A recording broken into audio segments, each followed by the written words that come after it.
Në Prizren, kur ja kom nisë unë në shigjetari, e kom pos shokun, tash e kom edhe trenerin, kemi qenë bashkë me një sport tjetër, në bicikleta, e jemi njoftu. Pastaj ja ka nisë këta shigjetarisë tradicionale spore. Më ka hy një si hobi, se kam marrë pjesë në disa herë, jo, do me thonë, kam marrë dhe kjo më vizitu, më ka pëlqy edhe si pasion. Pastaj, do me thonë, folja edhe me trenerin, thash, a ka mundësi, do me thonë, edhe unë me hy në këtë klub. Tha, po, mund është më ardhë.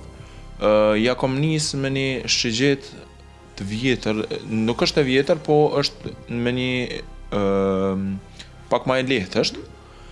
Ja kom nisë me ata, pastaj tu i përcjell garat e do me thënë kombëtarëve të huaja.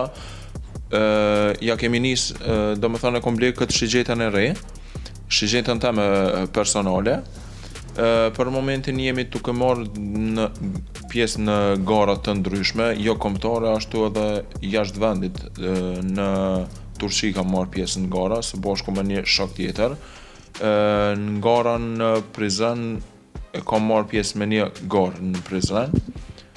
Ta shpresojmë në gara tjera me marrë pjesë. Se jo, është një sport i cili padyshim që duhet me u shpalur sa më shumë edhe duhet me u tregu tek trenjet, se ndoshta edhe ka shumë persona që nuk e dinë që ekzistojnë klube të shigjetarisë në Kosovë. So është i vështirë si sport, po du mu ndalë kështu. Ndoshta prej biçikletës, që është një sport shumë ai lehtë dhe një sport që e fut krejt trupin lëvizje shigjetaria, so është i vështirë apo vetëm duhet me pas drejtim që me gjujt. Në shigjetari mas pari duhesh mi pas, domethënë, syt që me pa pak ma mirë, se kemi gara në 18 metra dhe kemi gara në 70 metra. Në 70 metra, une jo pse vendosi syza, po kam pak probleme me largësi, po si mbas trajnimeve që i mojna, si mbas do me thënë ushtrimeve që i bojna në klub, më ndihmon për shikim, më ndihmon për orientim. Orientimi është do me thënë pjesa kryesore e shigjetarisë. Pastaj kraht, do me thonë tërhekjen kur e bëjnë atë shigjetës, në fakt po shigjetës. Pastaj do me thonë këto shigjetat shkojnë si mbas tërhekjes, do me thonë ka shigjeta ma të lehta për fëmijët ma të vegjël, ka shigjeta pak ma të rënda që janë edhe ma mirë shkojnë. Djarë jenë të arsu me një klub i cili jo vetëm ti, mirë po mbrapa ti qëndron një ekip e madhe edhe një ekip e cila përbëhet nga mosha të ndryshme deri në moshën 30 vjeçare. Tregona pak sa persona jeni të arsuar çysh konkret pjesa ekipore që ju e bëni, pëçuj kështu nëse jo çdo ditë paktën 2-3 herë në javë stërvitjet padyshim që mund të realizohen.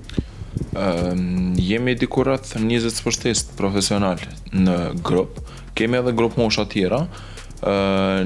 Këta 20 profesional janë do me thonë në disa grup mosha, për shembull U18 kemi, U21 kemi, U14 kemi, U16 kemi, edhe e kemi njonin pak ma të madh se une i kom 26 vjet, diku rreth 30 vjet i ka. Një ekip goxha e madhe që shndroni mbrapa.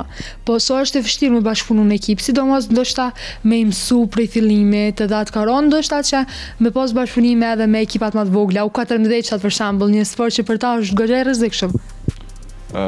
Në klub i kemi domethënë orarët tona. Unë morr domethënë unë trajnona edhe sipas ndihmës trenerit.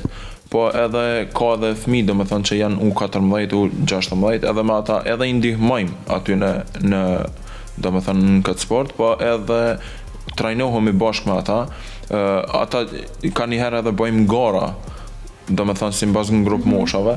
Më ka rënë shpesh me hupi të vegjëlve, po Kaluse.